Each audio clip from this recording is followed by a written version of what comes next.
നേരെ മദീനത്ത് 500 ചില്ലാര കിലോമീറ്റർ യാത്ര ചെയ്തിട്ട് മദീനത്തേക്ക് പോയിട്ട് ജൂത പണ്ഡിതന്മാരൊട്ടിക ഞങ്ങളെ രായത്തിന് നബീസൊന്ന് വാദിക്കണ ഒരാള് വന്നിട്ട് ചൊല്ലുമ്പോഴത്തേക്കോ ജൂത പണ്ഡിതന്മാർ ചൊന്നുകൊടുത്ത പ്രശ്നങ്ങളാണ്. ഈ പ്രശ്നം മുഹമ്മദ് ഒട്ടിക പോയി കേൾക്കണോ?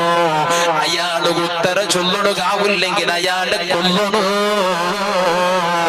അഥവാ ഉത്തര ചൊല്ലോട്ട് കണ്ടെങ്കില് അയാള് അള്ളാന്റെ പ്രവാചകന് ചൊല്ല വിഷയത്തിൽ സംശയമില്ല.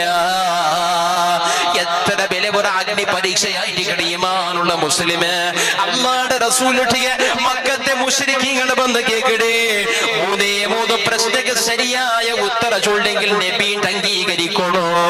അഥവാ ചൊല്ലണുകാവില്ലാണ്ട് കണ്ടെങ്കിൽ അള്ളാന്റെ റസൂല് കൊല്ലണോ? ഹബീബായ തങ്ങളിട്ടിക ഈ 3 പ്രശ്നം കേൾക്കുമ്പോ